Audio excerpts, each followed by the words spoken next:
பரிசுத்தவான்கள் அனைவருக்கும் ஆண்டவராக இயேசு கிறிஸ்துவின் நல்ல நாமத்தினாலே வாழ்த்துக்களை நான் சொல்ல விரும்புகிறேன். உங்களோடு கூட சேர்ந்து சகல பரிசுத்தவான்களாகி உங்களோடு கூட சேர்ந்து அடிக்கப்பட்ட ஆட்டுக்குட்டியானவருக்கே எல்லா கனமும் மகிமையும் புகழும் துதியும் வல்லமையும் ஆளுகையும் அதிகாரமும் உண்டாயிருப்பதாக என்று சொன்னது மாதிரி ஒரு ஆராதனையில பங்கு பெற்றதற்காக ஆண்டவருக்கு ஸ்தோத்திரம். அப்படிப்பட்ட நல்ல பிள்ளைகளோடு கூட கிருபை பெற்ற பிள்ளைகளோடு கூட இந்த காலையில நான் பங்கு பெறுகிறதிலே மிகுந்த சந்தோஷம் அடைகிறேன். ஒரு வார்த்தையை வாசித்து நான் இந்த எசேக்கியேல் 38 அதிகாரம், எசேக்கியேல் 38 அதிகாரம் 7 வசனத்தை நாம் வாசிக்கலாம். நீ ஆயத்தப்படு, உன்னுடனே கூடின எல்லா கூட்டத்தையும் ஆயத்தப்படுது, நீ அவர்களுக்கு காவலாளனாயிரு.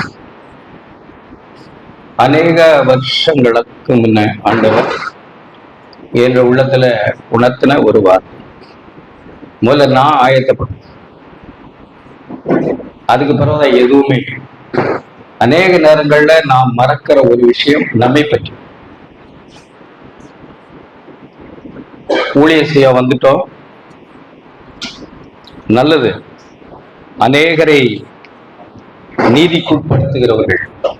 நாம தானியேல் புஸ்தகம் 12 அதிகாரம் 3 வசனம் நாம எப்படி வாசிக்கிறோம்? 3 வசனத்துல அநேகரை நீதிக்குட்படுத்துகிறவர்கள் நட்சத்திரங்களைப் போலவும் என்னென்றைக்கும் உள்ள சதா காலங்களும் பிரகாசிப்பார்கள். அநேக ஜனங்களை நீதிக்குட்படுத்துகிற கிருபை பெற்ற மக்கள் தான் இங்கே நாம் கூடியிருக்கிறோம். ஆமென். நாம தான் கூடியிருக்கிறோம், அப்படிப்பட்ட மக்களாக நாம் கூடியிருக்கிறோம். ஆனால் இப்படிப்பட்ட கிருபை பெற்ற மக்கள் நாம் எத்தனையோ காரியங்கள்ல தவறாய் போய்விட முடியும். நீங்க கேட்டிருக்கலாம், சில உங்களுக்கு தெரியும், சில ஊர்களுக்கு, சில பெரிய பெரிய ஊர்களுக்கு போகிறதுக்கெல்லாம் ஒரு போர்டு இருக்கும், சென்னை போகும் வழி அப்படின்னு போர்டு இருக்கும். ஆனா அந்த போர்டு சென்னைக்கே போகாது, ஒரு நாளும் போகாது. ஆனா அது அநேகரை சென்னைக்கு வழிகாட்டி விடும்.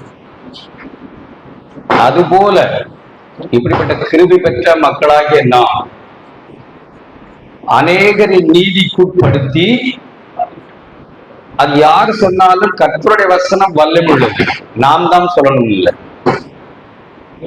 யார் சொன்னாலும் எந்த மனுஷனையும், அது யூதனானாலும் கிரேக்கனானாலும் அவனை ரட்சிக்கிறதுக்கு தேவனுடைய வசனம் வல்லமை உள்ளது.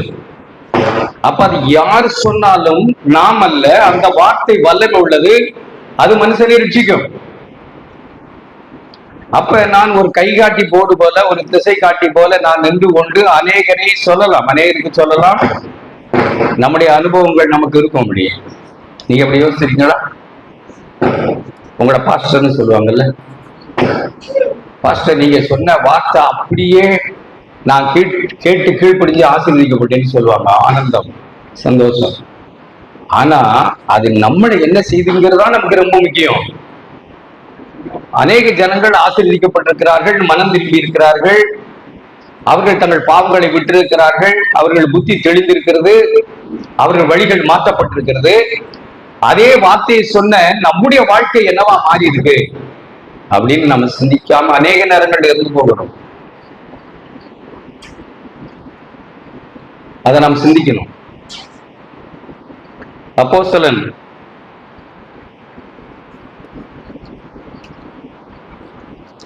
9 அதிகாரம், 1 கொரிந்தியர் 9 அதிகாரம். இந்த வார்த்தைகளை நாம் அநேக விதங்கள்ல நாம் பயன்படுத்துகிற மக்கள், குறிப்பாக முழு நேரம் ஊழியம் செய்கிற அநேக மக்கள் இந்த 9 அதிகாரத்திலிருந்து அநேக வார்த்தைகளை கோட் செய்வார்கள். சரிதான், நாம் அதை இல்லை தப்புன்னு சொல்லல. நீங்க வீட்டுல போய் வாசித்து பாருங்க ஒவ்வொரு வார்த்தைகளையும். புசிக்கும் குடிக்கும் எங்களுக்கு தான் அதிகாரம் இல்லையா? ஒரு சிலருக்கு ஒரு சில அதிகாரம் கூட கொடுக்கப்படல. புசிக்கிறதுக்கும் குடிக்கிறதுக்கும் கூட. எல்லாரும் ஒரு மாதிரி புசிக்கலாம், எல்லாரும் ஒரு மாதிரி குடிக்கலாம். ஆனா நீ அப்படி குடிக்க கூடாது, புசிக்க கூடாது, உடுத்தக்கூடாது. அதான் தேவன் அப்படிப்பட்ட மக்களை அழைத்திருக்கு. எல்லாரும் என்ன வேணாலும் செய்யலாம், நீ செய்யக்கூடாது. நீ என்னுடைய சொத்து, நீ என்னுடைய சம்பத்து, நீ என்னுடைய பிள்ளை, என்னுடைய சம்பாத்தியம், நீ என்னுடையதெல்லாம் உன்னுடையது. இங்க வாசித்தீங்கன்னா நிறைய பேர் நாம வழக்காடுகிற ஒரு சில வார்த்தைகள், போரடிக்கிற மாட்டை வாய்க்கட்டாயாக 9வது வசனம். தேவன் நமக்காக கவலைப்படுகிறார், வாசிக்கிறோம். இன்னும் எத்தனை காரியங்களை குறித்து பேசுகிறார். நீங்க ஒண்ணா நமக்கு விளக்க தேவையில்ல. நீங்க ஒரு வார்த்தையை நான் வாசிக்கிறேன். அப்படி இருந்தோம், 15வது வசனம். நான் இவைகளில் ஒன்றையும் அனுபவிக்கவில்லை, இப்படி எனக்கு நேரிட வேண்டும் என்று இவைகளை நான் எழுதுகிறதும் இல்லை. என் மேன்மை பாராட்டை ஒருவன் அபத்தமாக்கிறதை பார்க்கும் சாகிறது எனக்கு லாபம். வாங்கிறத விட கொடுக்கிறதை பாக்கியம் என்கிற ஒரு மேன்மையான வழியை அப்போஸ்தலன் கண்டார். அவருக்கு எல்லாம் செய்யலாம். ஆனால் அவர் இன்னும் சொல்லுகிறதை நாம் பார்த்தால்,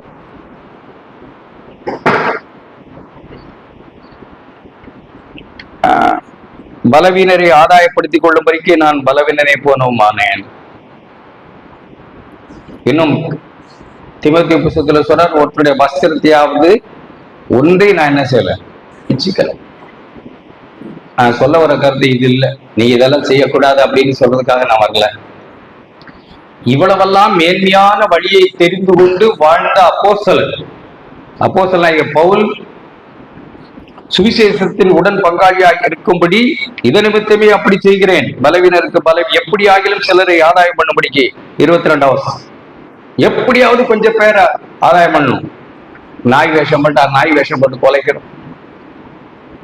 ஒருத்தருக்கு போல ஒருத்தர், அவங்கள போல யூதருக்கு போல யூதர், கிரேக்கருக்கு போல கிரேக்கர், எல்லாருக்கும் எல்லாமாகி எப்படியாவது ஒரு சிலர் ரட்சிக்க வேண்டும் என்று அப்படிப்பட்ட பிரயாசப்பட்ட ஒரு மனுஷன் அவர் பேசுகிறார். 27வது வசனம். மற்றவர்களுக்கு பிரசங்கம் பண்ணுகிற நான் தானே ஆகாதவனாய் போகாதபடிக்கு இவ்வளவு காரியங்களை வேண்டாம், எல்லாம் உரிமை இருந்தும் எல்லாம் தகுதியாயிருந்தோம், இதெல்லாம் எனக்கு வேண்டாம் அப்படின்னு விட்டு மற்றவர்களுக்கு பிரசங்கம் பண்ணுகிற அவர் உணர்கிற உணர்வை பார்த்தீங்களா இப்படின்னு. மற்றவர்களுக்கு பிரசங்கம் பண்ணுகிற நான் தானே ஆகாதவனாய் போக முடியும். எத்தனை பேர் நம்ம அப்படி உணர்வு?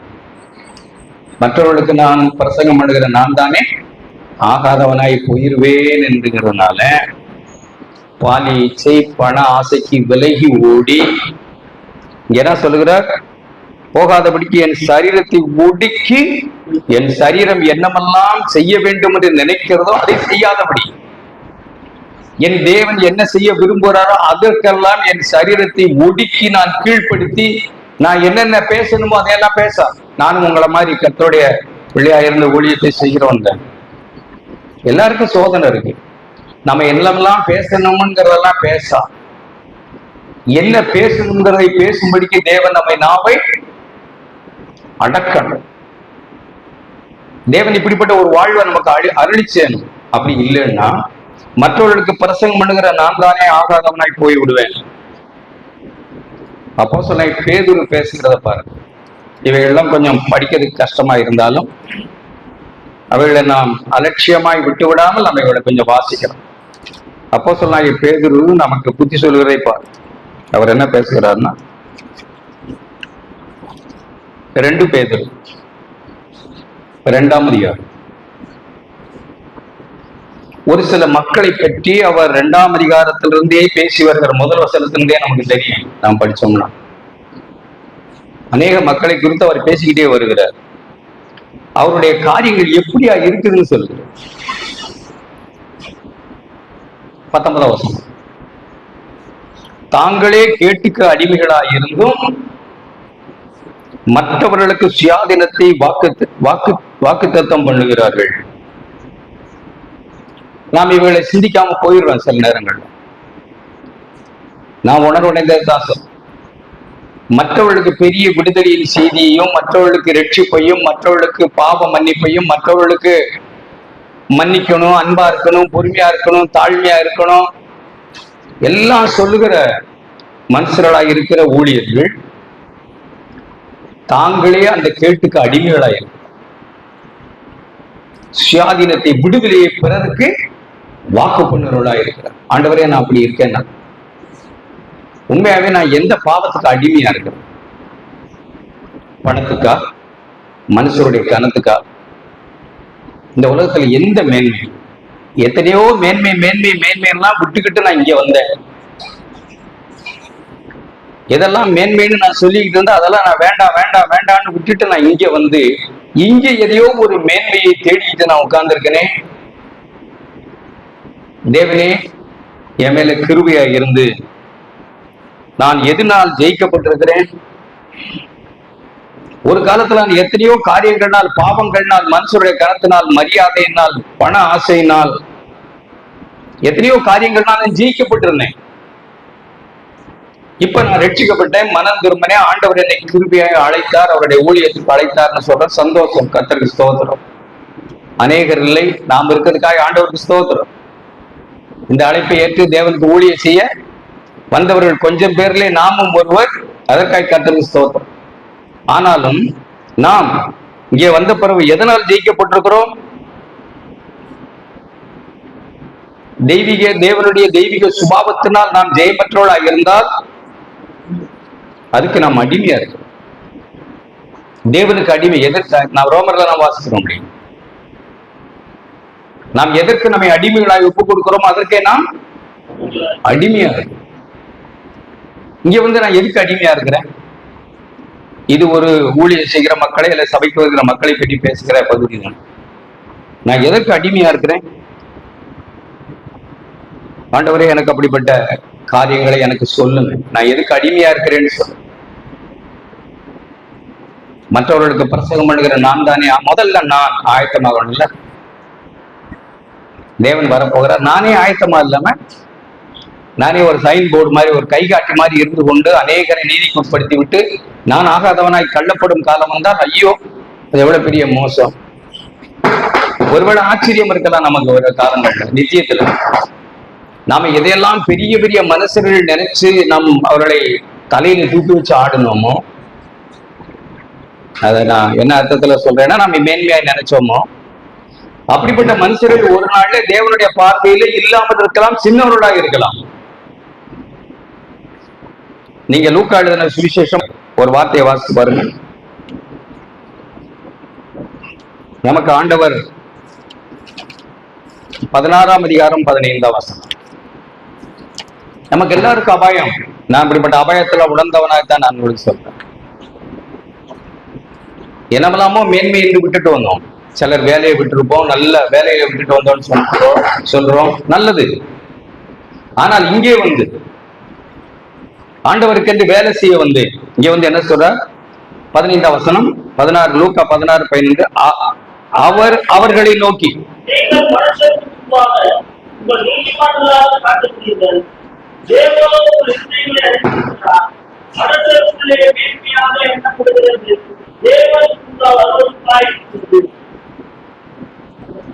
நாம் மனுஷருக்கு முன்பாக நம்மை நீதிமானாய் காட்டுகிற அபாயத்துக்கு வந்து சேர்ந்திருக்கோமா?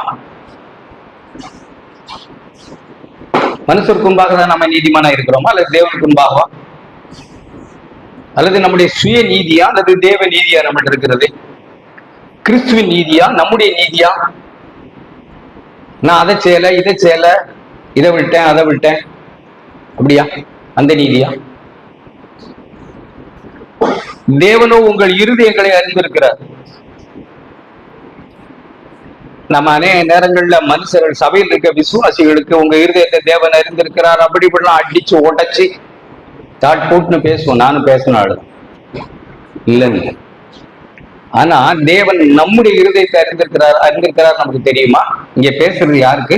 பரிசேயர்களுக்கு. நீங்க 14ஆம் வசனம் படிச்சீங்கன்னா, இவைகளை எல்லாம் பொருளாசைக்காரராகிய பரிசேயர் கேட்டு அவரை பரியாசம் செய்தார். பரியாசம் பண்றதுன்னா என்ன? கேலி பண்றது. இதெல்லாம் ஒரு பேச்சா? இதெல்லாம் ஒரு விஷயமா? ஆனா ஆண்டவர் சொல்றார், நீங்கள் மனுஷருக்கு முன்பாக உங்களை நீதிமான்களாய் காட்டுகிறீர்கள். தேவன் உங்கள் இருதயத்தை அறிந்திருக்கிறார். மனுஷனுக்குள்ளே மேன்மையாக எண்ணப்படுகிறது தேவனுக்கு முன்பாக அருவருப்பா இருக்கு. நான் சொல்றதை நீங்க தவறா புரிஞ்சுக்காம நல்ல மனசோட கேட்க. ஒரு முறை ஒரு திருமணத்துக்கு நான் போயிருந்தேன். அங்கே ஒரு சபையினுடைய ஒரு பெந்தகோஸ்தே சபையினுடைய ஊழியக்காரர் வந்திருந்தார். இது மாதிரி ஸ்டேஜ், அது ஒண்ணும் பெரிய விஷயம் இல்லை, நான் ஒன்னும் அதை பெருசா சொல்லல. ஆனாலும் அதுல இருக்கிற மனசை நான் சொல்றேன் கேளு. இந்த இங்க 3 சேர் போட்டிருந்தாங்க, எடுத்துட்டாங்க. நமக்கு அப்படி போய் உட்கார்ந்து பழக்கம் இல்லை. பழக்கம் இல்லைங்கிறதுல அது அப்படி உட்கார கூடாது. ஆண்டவரே தானே சொன்னாரு, ஆண்டவர் தானே சொன்னாரு, அதை கூட செய்ய நமக்கு மனசு இல்லை. அப்ப அந்த கல்யாணத்துக்கு நான் போயிருக்கேன். அப்ப நானும் அவரும், நான் தான் அங்க கல்யாணத்துக்கு பேச போயிருக்கேன். அந்த சபையுடைய பாஸ்டர் வந்திருக்கேன், அப்படியே உட்கார்ந்துருக்கும். அவரும் அழைக்கப்பட்டிருக்காரு, வந்திருக்கிறார். வந்தவர் என்ன 3 சேர் 4 சேர் எடுத்து அங்க போட சொல்லுங்கன்னு சொல்றாரு. என்னத்துக்கு பிரதர் இருக்கு உட்காந்தா என்னப்ப அப்படின்னு கேட்கலாம். அதெல்லாம் எப்படி மரியாதையா இருக்கும், நீங்க அங்க போட சொல்லுங்க, நம்மளை யாருக்கு தெரியும், யார் நம்மளை பாப்பான்னு சொல்றாரு. அவர் பேசுகிற ஒவ்வொரு வார்த்தையும் உலகத்துல சாதாரண மனுஷர்கள் பேசுகிறது போல என் கண்ணுக்கு படுது. இப்ப என்ன இப்ப இதுல எல்லாம் பெருசு பண்ணிட்டு இருக்கீங்க, அவன் சின்ன பையன், அவனுக்கு தெரியல நீங்க அந்த கல்யாணம் பண்ற அந்த பொண்ணுடைய தம்பி கொஞ்சம் வயசுல குறைஞ்சவன், அவன் சின்ன பையன், அவனுக்கு தெரியல நீங்க சேர் எடுத்து மேல போடுங்கன்னு சொல்றாரு. நான் காதலையே வாங்கிடல. வேற ஒருவரை கூப்பிட்டு 3 சேரை தூக்கி கொண்டு மேல போட்டாச்சு. மேல வந்து வாங்க உட்காருவான்னு சொல்றாரு. ஏன் இப்ப அங்க உட்கார்ந்தாதானா, எங்க உட்கார்ந்தான?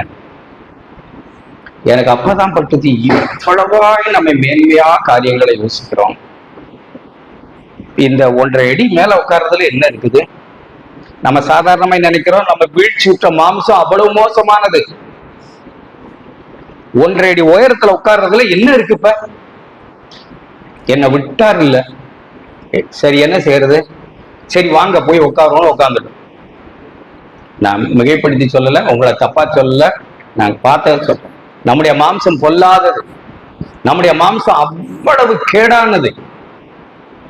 அங்க பாட்டு பாடுற குரூப் நிக்குது, அந்த பாட்டு பாடுற குரூப் அங்க போய் நிக்க சொல்லுங்கன்றாங்க. ஏன்னு கேட்டேன், நம்மளை மறைக்கிறாங்க என்று. நம்மளை மறைக்கிறாங்க. நம்ம உட்காந்துருக்க தெரிய வேணா, தெரிஞ்சானே தெரியாட்டேன்னு கல்யாணத்துக்கு வந்திருக்கோம். இது ஒரு விஷயமானா எப்படியோ அவங்கள அந்த பக்கம் நிக்க வச்சுட்டாரு. அப்ப நான் உணர்ந்ததை சொல்றேன். இப்ப ராபின் நாங்க உட்கார்றதே கிடையாது, உட்கார மாட்டோம். நீங்க சொன்னா கூட வேண்டாம்னு தான் சொல்றோம். ஏன் அப்படின்னா அது ஆண்டவரே சொன்னது, வேண்டாம்னு சொன்னது. ஏன் இதெல்லாம் நாம் விரும்புறோம்? நம்முடைய மாம்சத்துல அவ்வளவு பொல்லாத மனுஷருக்குமே மேன்மையா எண்ணப்படுகிறது தேவனுக்கு முன்பாக அருவருப்பா இருக்குது. நமக்கு புரிய மாட்டேங்குது. எல்லாம் பேசுறோம், எல்லாம் சொல்றோம், செய்யறோம். ஆனாலும் நம்முடைய மாம்சத்துல மனுஷருக்கு முன்பா மேன்மையா எது, அதை நாட துடிக்குது நம்முடைய மாம்சம். தேவனே வேண்டாம் ஆண்டவரே. இதுல என்ன இருக்கு? நீங்க எப்படி இருந்தீங்க? அதாவது நமக்கு என்னன்னா, நமக்கு இயேசுவை பார்க்கும் கண்கள் மங்கி போகுது. ஆண்டவர் இருந்தா எப்படி இருப்பாங்க? நீங்க ஒரு விருந்துக்கு வீட்டுக்கு போனீங்கன்னா எப்படி சொல்லி கொடுத்தாங்க? எப்படி சொல்லி கொடுத்தாங்க சொல்லுங்க. நீங்க ஒரு விருந்து வீட்டுக்கு போனீங்கன்னா இன்னும் ஒண்ணும் சொல்ல மாட்டேங்க, தாழ்ந்த இடத்துல போய் உட்காரு, முன்னாடி உட்காராதீங்க. உங்களை விட கனவான் யாராவது ஒருத்தர் வந்தா, பிரதர் கொஞ்சம் இடம் கொடுங்க, பின்னாடி போய் உட்காருங்கன்னு சொன்னா கொஞ்சம் அசிங்கமா இருக்கும் நமக்கு. நீங்க பின்னாடியே உட்கார்ந்துட்டீங்கன்னா அவர் வந்து உங்களை முன்னாடி உட்காருங்கன்னு சொன்னா எப்படி இருக்கும்? இதுக்காக பின்னாடி போய் உட்காரக்கூடாது, பின்னாடியே உட்கார்ந்து விட்டுடுவாங்க. அப்பவும் நம்ம நல்லா இருக்கணும். முன்னாடி உட்கார்ந்து நம்மளை பின்னாடி போய் உட்கார்ந்து சொல்லக்கூடாதுன்னு சொல்லி கொடுத்தாங்க.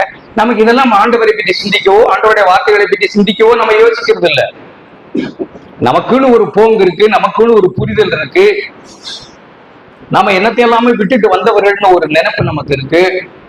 கடைசியா நாம ஆகாதவருடைய லிஸ்டுக்கு போய்கிட்டே இருக்கோமோ.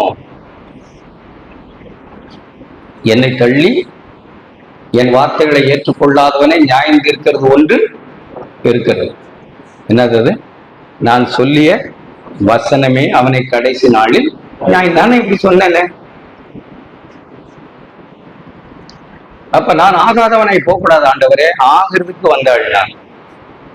நாம் கேட்ட மாதிரி, நம்ம வாசித்த மாதிரி, தானியல் 12:3 வாசித்த மாதிரி, நம்ம ஞானவான்கள் நீதிக்கு உட்பட்டத்தோடு ஆகாய மண்டல் பிரகாசம் போல இருக்க அழைக்கப்பட்ட மக்கள். நாம் அந்த பொறுப்பை உணர்ந்து நம்ம எல்லாரும் தீவிரமா இந்த வாழ்க்கையில் இறங்கத்தான் செய்யும். நான் அடிமை. பவுலுடைய மனோபாவம் என்னவா இருக்கு? உங்களோட சேர்ந்து நானும் ஆண்டோட பிள்ளைகளுக்கு ஊழியம் செய்துக்கிட்டு தான் இருக்கிறேன். சதா அதில் இருக்கிற அபாயங்கள் என்னன்னு யோசிக்கத்தான் செய்யும். நாம் அவர்களுக்கு வேலைக்காக எங்களை நடத்துகிற அல்லது நான் மதிக்கிற மூத்த சகோதரன் சொல்லுவேன். சபையில் இங்கே நின்று பிரசங்கிக்கிறதும் கேட்குறீங்களா? சபையில் இங்கே நின்று பிரசங்கிக்கிறதும் ஒருவர் டாய்லெட் கழுவுகிறதும் ஒரே பணி. நமக்கு கொஞ்சம் கஷ்டமா தோணுது இல்ல? எல்லாம் ஒண்ணுதான். அது நாம் கால்களை கழுவுகிறோம். சகோதரருடைய தூசிப்பட்ட கரைப்பட்ட கால்களை கடவுளுடைய வார்த்தையை அனுப்பி வார்த்தையை பேசி நாம் கழுவுகிறோம். ஒருவர் தண்ணி ஊற்றி ஒரு டாய்லெட்டை கழுவுகிறார். இங்கே நின்று பிரசங்கிக்கிறதை நாம் அவ்வளவு பெருசாக எடுத்துக்கொள்கிறோம். அது சீப்பான வேலைன்னு நினைக்கிறோம். நான் இல்ல, ஒரு பாய் போடுறதோ ஒரு சேர் போடுறதோ பெருக்கிறதோ எதுவோ ஆண்டவர் அவர்களுக்கு கொடுத்த கிருபை நிறைந்த ஊழியம்னு நம்ம நினைக்கிறோம். அப்படி நினைக்கணும் தான் நான் யோசிக்கிறேன். இன்றைக்கு இருக்கிற நிலையில நீ யாரும் தவறா புரிஞ்சு கொள்ளக்கூடாது. நான் சொல்றேன், நான் பார்க்கறத நான் சொல்றேன். சகோதரன் அருமையா பாடி ஆராதனை நடத்தினார். எனக்கு சந்தோஷம். அவர் பாடுற பாட்டெல்லாம் கேட்கும். அவர் பாடுற அந்த நானும் பாடுவேன். அதனால எனக்கும் பாடல் பிடிக்கும், நானும் பாடுவேன். ஆனா அது மட்டுமே நம்முடையதா? சில நேரங்கள் இன்னைக்கு இருக்கிற ட்ரெண்டு நீங்க தப்பா விளங்கிக்க கூடாது. நான் 40 வருஷமா நான் கிறிஸ்தவனா இருக்கிறேன். 21 வயசுல நான் ரட்சிக்கப்பட்டேன். ஆண்டவருடைய பிள்ளைகள் வைராக்கியமான வாலிபனா ரட்சிக்கப்பட்டேன். இத்தனை வருஷ காலமா ஆண்டவருடைய ஊழியத்தை செய்யணும். அது சபையிலேயோ வெளியிலேயோ எங்கேயும் அநேகருக்கு சுவிசேஷ சொல்லணும்னு பாரம் இதுவரையா எனக்கு என்ன செய்யல, குறையல. அது ஆண்டவருடைய கிருபை, அவருடைய தயவு. ஆனா இங்க இருக்கிற ட்ரெண்ட் என்ன அப்படின்னா, ஒரு கீபோர்டும் நல்லா 2 பாட்டு பாடவும் தெரிஞ்சுட்டா போதும் பாஸ்டர் ஆகிடலான்ற நிலை இன்னைக்கு உருவாயிருக்கு. யாராவது இல்லைன்னு சொல்லுங்க. ஒரு கீபோர்டு போட தெரிஞ்சா போதும், 4 பாட்டு பாட தெரிஞ்சா போதும், ஒரு சபை அல்லது பிரிச்சுக்கிட்டு ஓடிடலாம், அல்லது ஒரு சபையை ஆரம்பிக்கலாம்னு ஒரு ட்ரெண்ட் இருக்கு. அல்லது நான் யாரையும் மனசுல வச்சு சொல்ல, பொதுவானது ரேண்டமா சொல்ல, ஒரு பாட்டு எழுதி நானும் பாட்டு எழுதியிருக்கிறேன், நானும் பாட்டு பாடுவேன். ஐயா ஒருத்தர் பாட்டு பாடினாங்கல்ல, எழுதி அருமை, கர்த்தருக்கு ஸ்தோத்திரம். ஒரு பாட்டு எழுதி அந்த பாட்டு ஹிட் ஆயிடுச்சுன்னா போதும், அவ்வளவுதான். யூடியூப்ல போட்டு அது கதையே வேற. ஆமாவா இல்லையா? இதுதான் இன்னைக்கு இருக்கிற நிலை. எங்க போகுது பாருங்க, ஆகாதவர்களாய் போகுது. ஒரு பாடல் எழுதி பாடி அது மியூசிக்கோட நல்ல ஹிட் ஆகி அப்படியே, ஆனா அது என்ன நிலையில ஒரு மனுஷனை கொண்டு போய் விட்டுருச்சா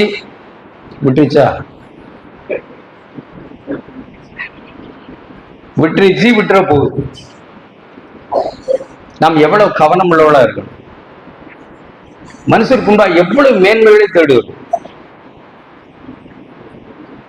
நாம் அப்படி இருக்கக்கூடாதுதான் நாம் கூடுறோம். நானும் நீங்களும் அப்படி இருக்கக்கூடாது. நமக்கு 1000 காரியங்கள், வரங்கள், கிருபைகள் நமக்கு இருக்கலாம். அவைகள் ஒன்றும் ஒரு மனுஷனுக்கு மேலாய் நம்ம உயர்த்தும்படிக்கு கொடுக்கப்பட்டவைகள் அல்ல. ஆமென், ஆமென். ஒரு மனுஷனுக்கு மேலாய் நம்மளை உயர்த்தும்படிக்கு கொடுக்கப்பட்ட வரங்கள் அல்ல அவைகள். எல்லாருக்கும் போராட்டம் தான். இது ஒன்றும் ஓவர் நைட்ல இதெல்லாம் வந்துடும் இல்லை. நம்ம ஒரு ஸ்ட்ரகிள் தான். போராடி நாம் சுயத்துக்கு மறித்து நம்மை வேண்டாம், நான் வாழக்கூடாது, நான் அல்ல. கலாத்தியர் 3:20-21 என்ன சொல்லுது? வாசித்து பாருங்க. அப்போஸ்தலன் அவருடைய வாழ்விலே அவர் கிறிஸ்து தனக்குள்ளே பிழைக்க வேண்டும் என்று விரும்பின ஒரு, நம்மளை எல்லாம் விட 3ஆம் வானத்துக்கு போனவர், 13 புஸ்தகங்களை எழுதினவர், சபையினுடைய மேன்மையான வெளிப்பாடை அவருக்கு தான் கர்த்தர் கொடுத்தார்.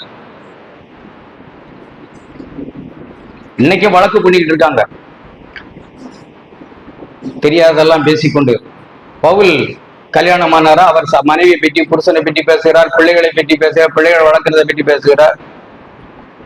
நான் பேசினா என்னன்னு வாலிபர்கள் என்னோடையும் கேட்கிறாங்க. அப்படி நான் பேசினா என்னன்னு, நீ பவுலா, இவ்வளவு வெளிப்பாடு பெற்றாள நீ? இவ்வளவு தேவன் அபரிவிதமாய் தம்முடைய சபைக்காக அவருக்கு வரங்களையும் கிருபையும் கொடுத்து வெளிப்பாடையும் கொடுத்து எல்லாவற்றையும் வேதமாய் ஆக்கினார். வேதமா ஆக்கிருக்கு. நீ எழுதுறது ஏதாவது வேதத்துல சேர்க்கலாமா? அப்ப நமக்கு இருக்கிற அந்த நம்ம தள்ளப்பட்டு போகிற அல்லது ஆகாதவனாய் போகிற வழிகளை பாரு.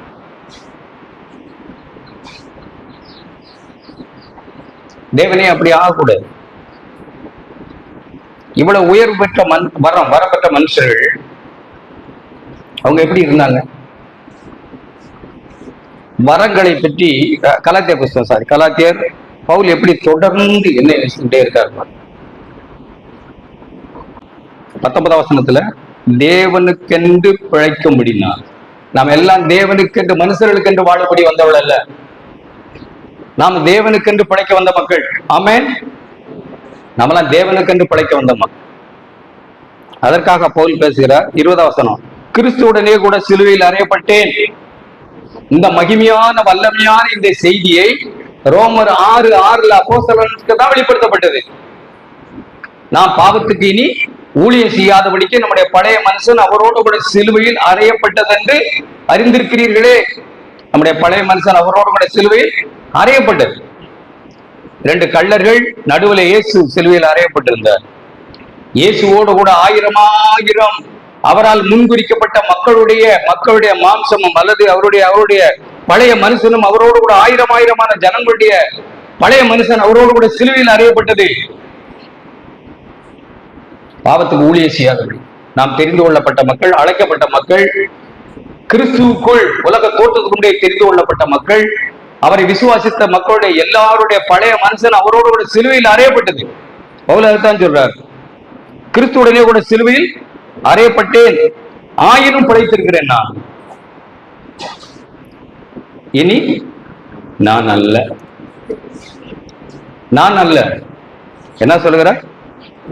சிலுவையில் அறையப்பட்டேன், ஆயினும் பிழைத்திருக்கிறேன், இனி நான் அல்ல, கிறிஸ்துவே எனக்குள் பிழைத்திருக்கிறார். நம்ம எல்லாருடைய அழைப்பும் இங்க வந்திருக்கிற நம்ம முழு நேரமா ஊழியம் செய்வதா இருக்கலாம். நம்முடைய எல்லாருடைய அழைப்பு, நான் கிறிஸ்துவுடனே கூட சிலுவையில் அறையப்பட்டேன், பிழைத்திருக்கிறது நான் இல்லை. பிழைத்திருக்கிறது. இப்ப ஏன் நான் பிழைக்க முடியல? ஏன் நான் வாழ முடியாது? நான் வாழ முடியாது. நான் ஈகோ, பெருமை, நான் என்கிற அந்த சுயம், எனக்கு நான் யாராவது ஒண்ணு சொல்லலாமா? நம்மள தொலைஞ்சோம். தவற வழங்கி கொள்ளக்கூடாது, சரியா வழங்கி. நிறைய முழு நேர ஊழியக்காரர்கள் வருஷங்களாய் ஊழியம் செய்யறவர்கள் இருக்கிறோம். நான் இருக்கிறேன். என்னை யாராவது பார்த்து சபையில திருத்தலாமா? சொல்லுங்க. ஒரு 4-5 சகோதரர்கள் வந்து, பிரதர் நீங்க பேசுறது தப்பு, உங்கள்கிட்ட அபிஷேகம் இல்லை, நீங்க பேசின வார்த்தை தவறுன்னு நம்மளை திருத்தலாமா? திருத்தினா என்ன ஆவாங்க? சொல்லுங்க, என்ன ஆவாங்க? என்ன ஆக்கியிருக்கீங்கன்னு சொல்லுங்க. நீங்க என்ன அவங்களை ஆக்கியிருக்கீங்க? உங்களை சொன்னா கூட பரவாயில்ல, உங்க மனைவி சொன்னா விட்டுட்டு தருவீங்களா? இந்த இருக்க கிறிஸ்தவ வாழ்க்கைக்கு ட்ரெண்டை தான் நான் சொல்றேன். உங்க பிள்ளைகளை ஒண்ணு சொல்லிட்டா சரியா போயிருமா? தொலைஞ்சான் அதோட. அப்ப பாரு, நம்ம யாரா இருக்கிறோம் பாருங்க. நான், என் மனைவி, என் பிள்ளைகள், என் குடும்பம், 4 பிழைத்திருக்கிறோம். எங்களுக்கு விரோதமா ஒரு சுண்டு வரல கூட அசைக்க முடியும். என் பிள்ளைகளை சொன்னாலும் தொலைஞ்சா, என்ன தொலைஞ்சாலும், என் மனைவியை சொன்னாலும் தொலைஞ்சான். அப்படியா? நாம் பிழைச்சிருக்கிறோம், நாம் வாழ்றோம், நாம் வாழுகிறோம். ஒருத்தருமே ஒண்ணுமே சொல்ல முடியாது, நம்மளை திருத்த முடியாது. ஆண்டவரை கவனிச்சு பாருங்க. ஆண்டவரை திருத்தல, ஆண்டவரை அறியாமையில ஒரு மனுஷன் அழைச்சிக்கிட்டு போய் என்ன சொன்னாரு? பேதுரு,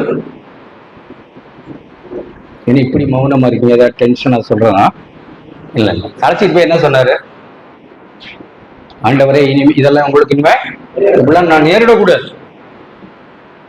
ஒருத்தரை அழைச்சிக்கிட்டு போய் தனியா கூப்பிட்டு போய் அவரை கூப்பிட்டு, இனிமே இப்படி எல்லாம் உங்களுக்கு நடக்கக்கூடாது, இப்படிலாம் பேசக்கூடாது. அப்படின்னு சொல்லணும்னா அவர் எப்படி இருந்திருப்பாருன்னு பாருங்க. நீ இப்படி மௌனமா இருக்கீங்க, அவர் எப்படி இருந்திருப்பாருன்னு சொல்லுங்க. அதுதான் ஆட்டுக்குட்டி, அதுதான் வாய் தரவாத ஆட்டுக்குட்டி. யார் வேணாலும் பிடிச்சி இழுத்துட்டு போய் என்ன வேணாலும் சொல்லலாம். நீ சொல்றத சொல்லு, நான் எங்க அப்பா பேச்சதான் கேட்பேன். என்ன சொன்னாரு அப்பா? என்ன சொன்னாங்க? ஏய், நீ மனுஷனுக்கு கேட்டவளை சிந்திக்கிறாய், தேவனுக்கு கேட்டவளை சிந்தியாமல் மனுஷனுக்கு கேட்டவளை சிந்திக்கிறாய், அப்பால போ சாத்தானேன்னு சொன்னார். எப்படி இருந்தது ஆட்டுக்குட்டி? நம்மள யாரும் அப்படி சொல்லலாமா? உங்கள்கிட்ட ஒண்ணு வேணாம், நான் வரேன் ஒன்னு சொல்லிட முடியாது. அப்படித்தான் நம்முடைய அந்த மனுஷர் முன்பாக மேன்மையும், நான் வாழுகிறேன், நான் வாழுகிறேன், நான் நான் நான் என்னை சுற்றி ஒரு பெரிய மதில் கோட்டை கட்டுகிறேன், எனக்கு பாதுகாப்பு நானாவே இருக்கிறேன். பாடும்போது அவர் என் கோட்டையும் மரணம் துருகமும் கேடகமும் பாடுறோம். ஆனா நானே எனக்கு கோட்டையாகவும், நானே எனக்கு அரணாகவும், நானே எனக்கு என்ன யாரும் ஒண்ணும் சொல்ல முடியாது. நான் பார்த்தா தான் சொல்றேன். யாராவது ஒண்ணு சொல்லிட்ட பிரதர், நானே அரண் போட்டுக்கிறேன், பேசக்கூடாது, அடுத்து வரக்கூடாது.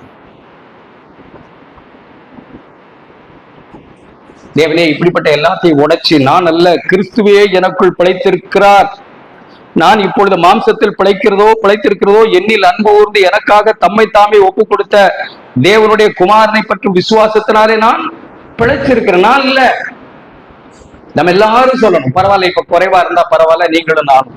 ஆனா நம்முடைய முழு ஆசையும் நான் பழைக்க கூடாது. அல்லேலூயா, ஆமே, நான் பழைக்க கூடாது. நான் அல்ல, கிறிஸ்துவே எனக்குள் பிழைக்கணும். நான் சாகணும், நான் கிறிஸ்துவோட கூட சிலுவையில் அறையப்பட்டேன். அப்படிப்பட்ட சிந்தையோடு நம்ம எல்லாரும் வாழும்படிக்கு நாம் அழைக்கப்பட்டிருக்கிறோம். முழு நேர பணி சொல்றீங்க, நான் இதெல்லாம் பேசினதில்லை, ஆனால் நான் அப்படி உணர்த்தி வைக்கப்படுகிறேன். முழு நேர பணி சொல்றோம். நான் என் சாட்சி அடுத்த செஷன்ல சொல்றேன் சாட்சி. முழு நேர பணின்னு சொல்றோம், நீங்க தப்பா விலையை கூப்பிடக்கூடாது.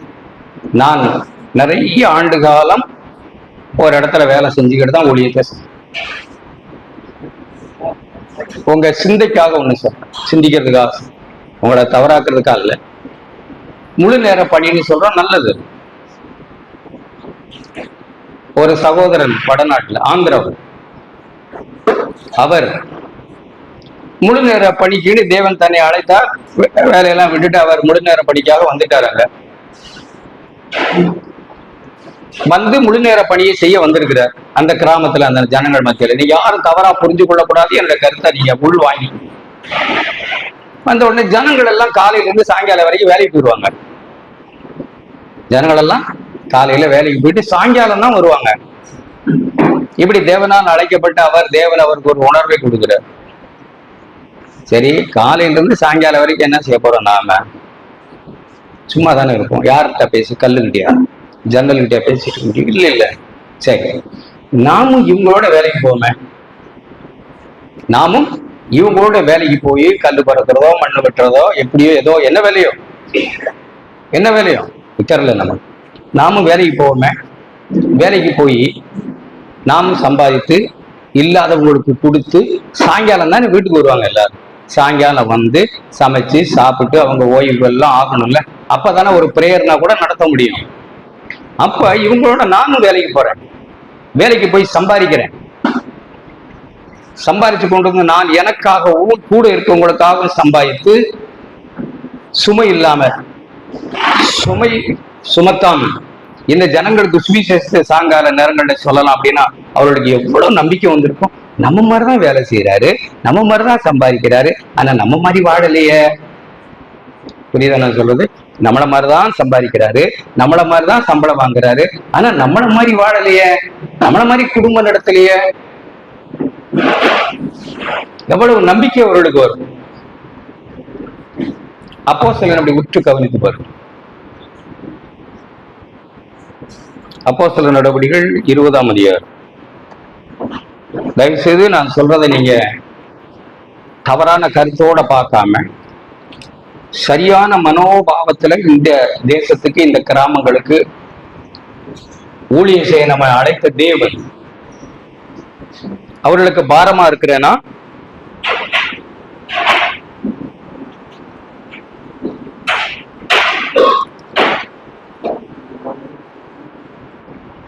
அவர் சொல்ற சாட்சி பெருமிதத்தை பாரு.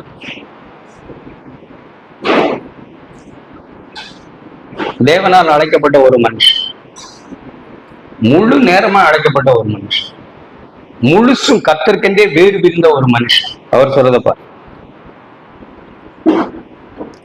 32 வசனம், அப்போஸ்தலர் நடவடிக்கைகள் 20:32.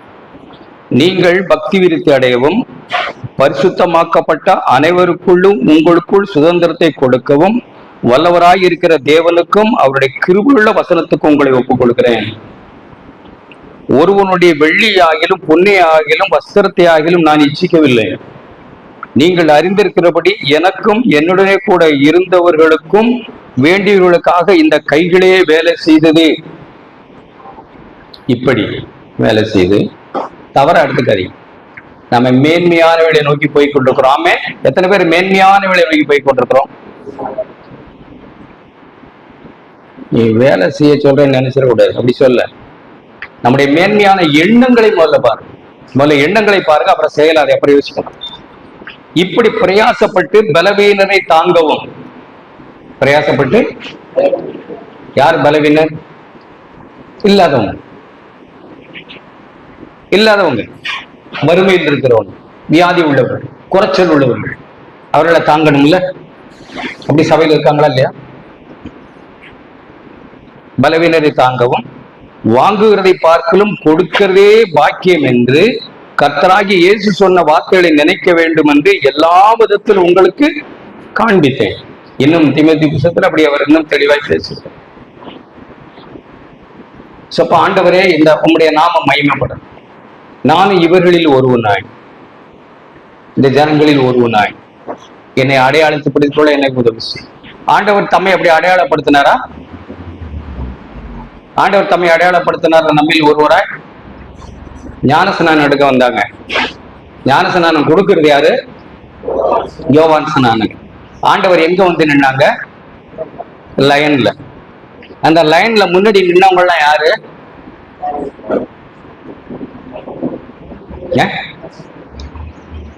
மனம் திரும்புதல் கேட்ட ஞானஸ்நானம் கொடுத்தாங்கன்னு எழுதியிருக்கு. அப்ப லைன்ல நின்னதெல்லாம் யாரு? மனம் திரும்ப வேண்டியவர். நாங்க என்ன செய்யணும், நாங்க என்ன செய்யணும்னு கேட்டாங்களா? உங்களை படிக்க நேரம் இல்லை. என்ன கேட்டாங்க? போலீஸ்காரர் கேட்டாங்க, வரி விசிரிக்கிறவங்க கேட்டாங்களா? நாங்க என்ன செய்யணும், நாங்க என்ன செய்யணும்னு கேட்டாங்களா? அதுக்கு யோவான் ஸ்நானன் பதில் சொன்னாரா? நீங்க இதை செய்யணும், நீங்க இதை செய்யணும்னு சொன்னாரா? அப்ப மனம் திரும்பணும்னு சொன்னாரா? அந்த நாள்ல யார் வந்து நின்னது?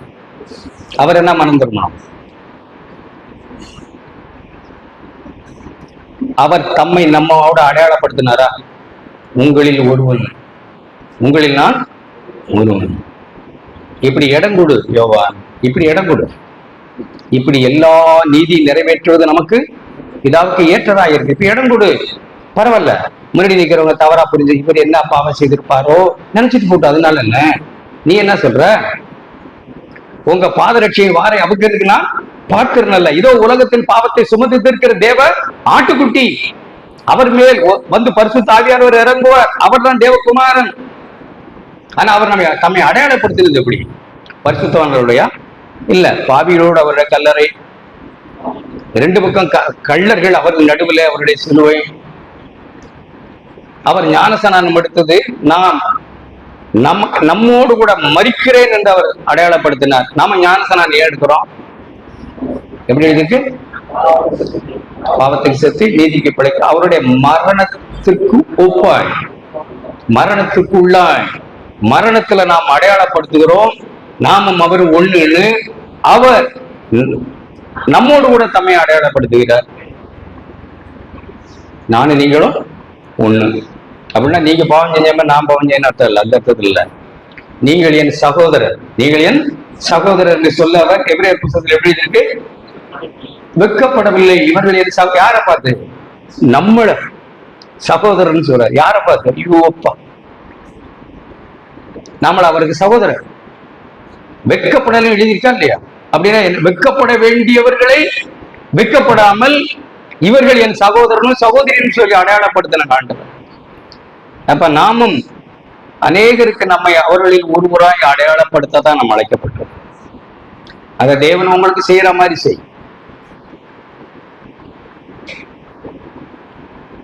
இப்படி நாம கெட்டு போக நிறைய அபாயங்கள் இருக்குன்னு தான் நான் உணர்றேன். சபைன்னு வர்றோம், கூட்டத்தை நம்ம இப்ப ஆயத்தப்படுத்த கொஞ்ச நேரம் யோசிச்சோம். சரி, இது போதும், நீங்க பாக்குறத பார்த்தாலே பயமா. கூட்டத்தை நம்மோட கூட கூட்டத்தை ஆயத்தப்படுத்தணும்ல, வேணாமா? நாமும் போகாம அவங்களையும் போக விடாம இருக்கிறதா? ஆண்டவர் சொல்லும்போது அப்படித்தான் மத்தேயு 13ஆம் அதிகாரத்துல பரிசேயரை பற்றி சொன்னாங்க. தாங்களும் போகிறதில்லை, போகிறவர்களையும் போக விடுகிறதில்லை, பரலோகத்தின் வாசலை அடைக்கிறவர்களா? யாருன்னு நினைக்கிறீங்க? அதெல்லாம் இல்லையேனா ஒண்ணுமே தெரியாதவனா? இல்லை, வேதத்தை அறிந்த பரிசேயர்கள், படிச்சு படிச்சு கரைச்சு குடித்தவர்கள், வேதத்தை ஆராய்ந்தவர்கள், முன்னாடி நிக்கிற தெய்வத்தை அறியாதவர்கள். வேதத்தை ஆராய்ந்தவர்கள் முன்னாடி வந்து தெய்வம் நிற்கிறார், அவரை அறியாதவர்கள். இப்ப நாம் ஆயிட்டோம். இன்னும் நம்மோட கூடின கூட்டத்தை ஆயத்தப்படுத்தணுமா வேணாமா? ஒரு சில வார்த்தைகளை மட்டும் நான் வாசிக்கிறேன். எசேக்கியேல் புஸ்தகம் 13ஆம் அதிகாரம்.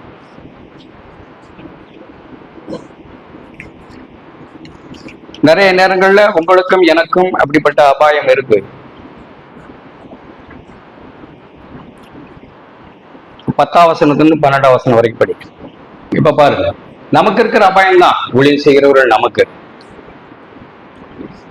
பவுல போல நம்ம எல்லாரும் ஒரு விழிப்படைந்தவர்களாய், ஜனங்களே உங்களுடையது அல்ல, உங்களையே தான் தேவன் தேடுகிறார்னு சொல்ல அழைக்கப்பட்ட மக்கள் நாம். ஆமென்.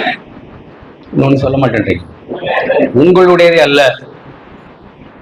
உங்களுடைய ஆராதனை அல்ல, உங்க நாக்கல்ல, உங்க வாயல்ல, உங்க இதயத்தை தான் தேவன் தேடுகிறார். இன்னைக்கு ஜனங்கள் என்ன ஆண்டவர் சொன்ன வார்த்தையத்தான் நிறைவேற்றுறாங்க.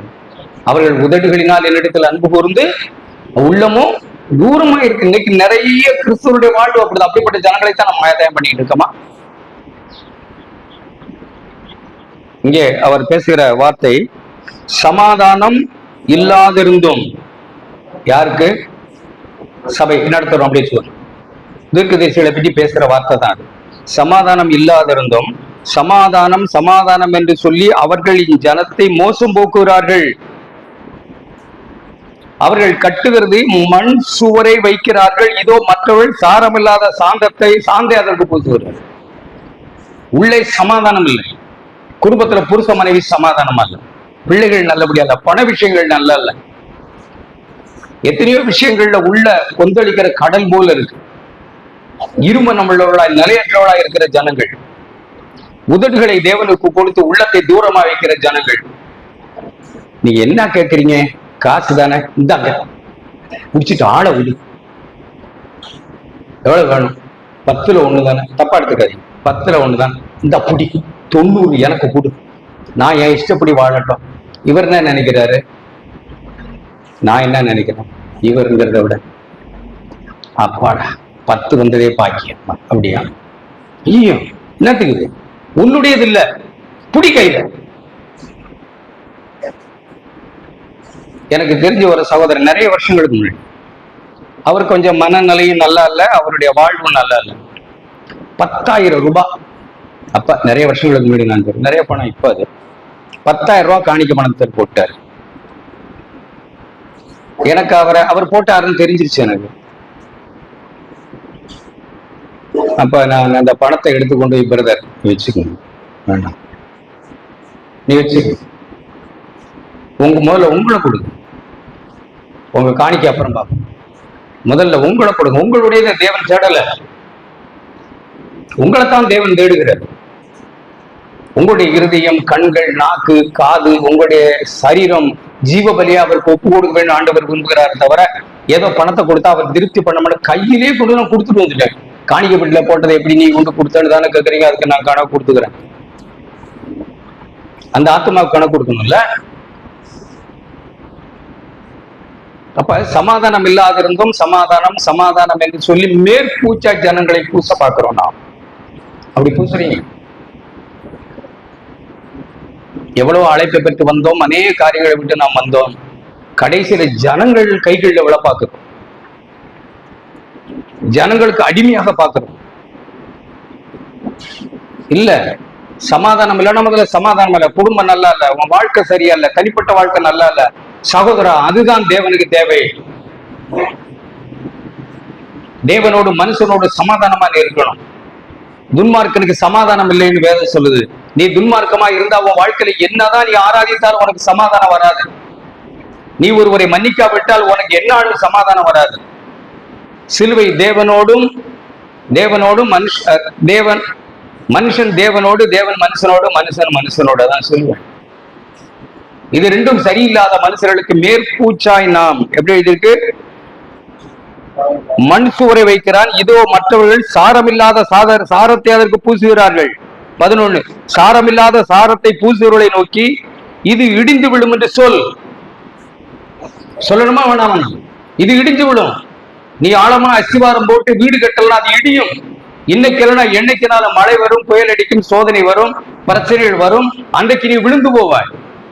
அல்லது நீ சபையில உட்கார்ந்து இருப்ப, ஒரு பின்மாற்றக்காரனாய், இருதயத்துல தேவனுக்கு நீ உண்மை இல்லாதவனாய், ஒரு உடல் மட்டும் இங்க உட்கார்ந்து இருக்கும். வந்துட்டோம், இனி போக வழி இல்லை. வந்துட்டோம், ஒரு இடத்த விட்டு வந்துட்டோம், இனி போனா அது கேவலமா இருக்கும். அதனால இங்கே தங்கி போகிறது. நீ இடிந்து விடும் என்று வெள்ளமாய் பெருகுகிற மழை பெய்யும், மகா கண்மழையே நீ சொரிவாய், அப்படி புயல் காற்று அதை பிளக்கும். இதோ சுவர் விழும்போது நீங்கள் பூசின பூச்சி எங்கே என்று சொல்லப்படும் அல்லவா? கேவலமா இருக்காது அது? சமாதானமாய் ஆண்டவருக்கு உனக்கு நடுவில் எந்த பிரிவினையும் இருக்கக்கூடாது. குற்ற மனசாட்சி எப்பவும் இருக்கக்கூடாது. ஒருபோது இல்லாதபடிக்கு பாதுகாத்து. நம்முடைய சகோதரன் சொல்லுவாங்க, நம்முடைய கண்ணுல தூசி விழுந்தா எவ்வளவு நேரத்தில் எடுக்கிறோம்? நம்முடைய காலில் முள்ளு குத்துனா, ஆனா நம்முடைய மனசாட்சி தப்பானா, ஒருத்தரை பற்றி கசப்பாகுது, தவறா பேசிட்டோம், மனசாட்சி தப்புன்னு சொல்லுது, அதை சரி செய்யறது. ஒரு சகோதரனை பற்றி நான் கேள்விப்பட்டேன். அப்பம் பக்கம் வந்திருக்கிறார், கேள்விப்பட்டது. அப்பம் பக்கம் வந்திருக்கிறார், அப்பம் பக்கல அவர். ஏன் அப்பம் பக்கலன்னா, எனக்கு அந்த பிரதரோட மன வருத்தம்னா. சரி, போய் பேசி அவரோட சமாதானம் ஆயிட்டு அப்பம் பக்கமே. வேண்டாம், அது ரொம்ப தூரம். சரி, பரவாயில்ல, விடுங்க. போன்ல பேசி அவரோட சமாதானம் ஆயிருங்கடா. அந்த வேலையெல்லாம் அவன்கிட்ட வைக்க தேவையில்லை. இப்படியெல்லாம் அவர்கிட்ட நான் சமாதானமாக தேவையில்லை. இதுதான் இந்திய நிலை. ஒருவருக்கு ஒரு சமாதானம் இல்லாத இருக்கிற ஜனங்கள், அப்பம் வைக்கிற ஜனங்கள், ஐக்கியமா இருக்கிறோம்னு சொல்லுகிற ஜனங்கள், மன்னிக்காத ஜனங்கள், சமாதானம் இல்லாத சமாதானம் சமாதானம்னு சொல்லி மேற்பூச்சாய் பூச்சி அது இடிந்து விழுந்தால் முதல்ல நம்ம குடும்பம், நாம புருஷன் மனைவி எப்படி இருக்கிறோம்? சட்டுன்னு உடனே உணர்வடைந்து உடனே ஒப்புரவாகி காரியங்கள் நடக்குதா? பிள்ளைகள் பார்த்துக்கிட்டே தான் இருக்காங்க. பாஸ்டர் அம்மாவும், நான் உங்க பாஷையில சொல்றேன், உங்க பிள்ளை என்ன நினைக்குதுன்னு. பாஸ்டரும் எங்க அப்பா பாஸ்டரும் எங்க அம்மா பாஸ்டர் அம்மாவும் பலே கில்லாடி. யோசிக்குமா? யோசிக்காது.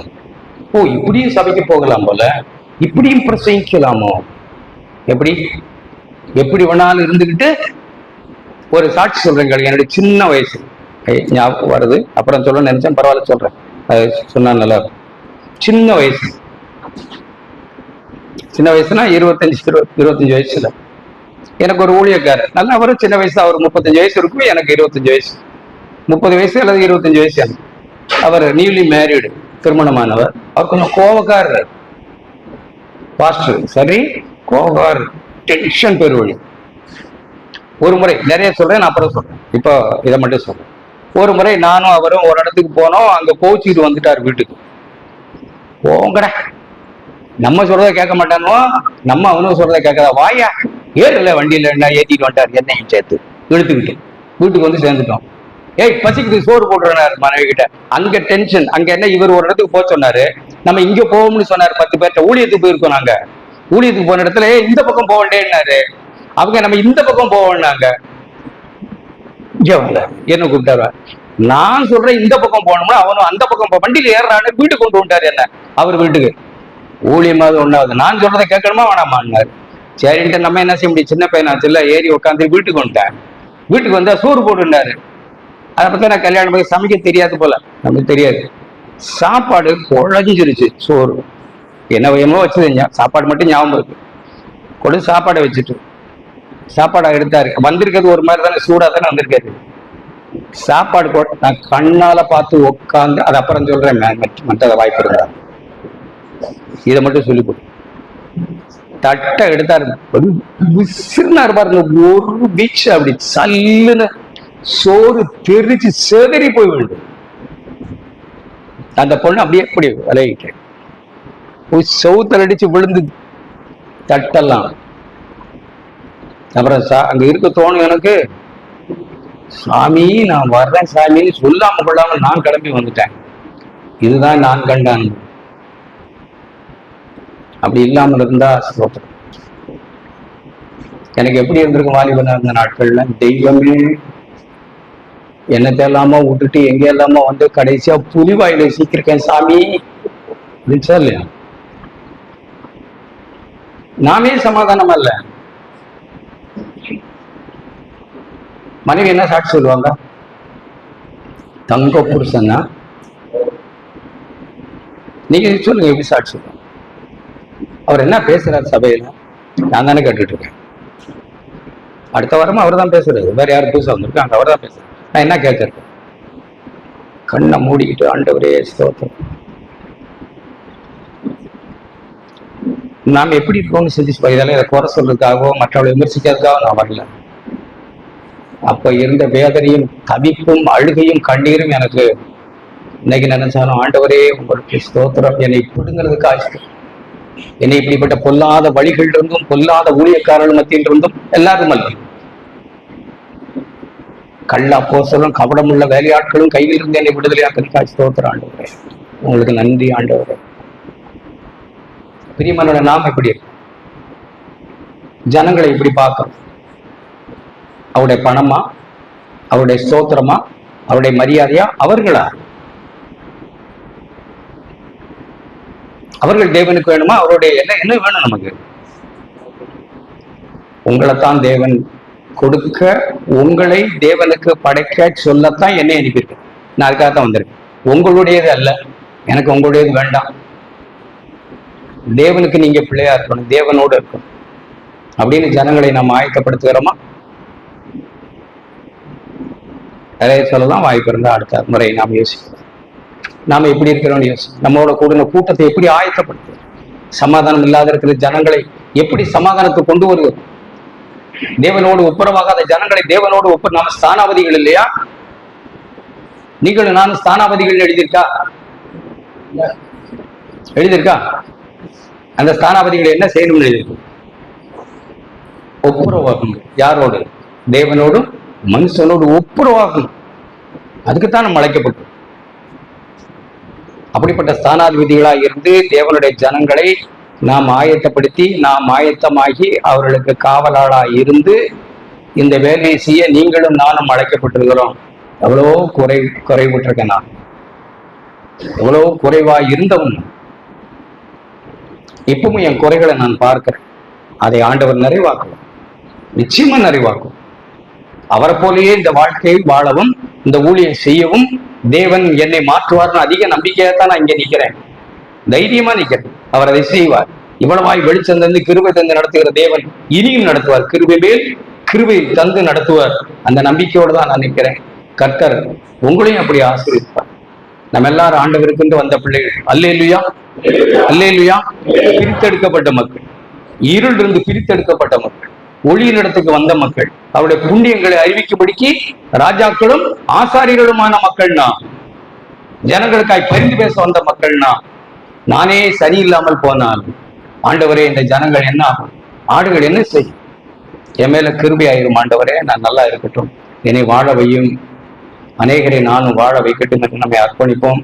தேவன் வர்ற காலங்களில் நமக்கு நல்ல கிருபையும் சுகத்தையும் பலத்தையும் தேவையான கிருபையும் தருவோம். ஆமென்.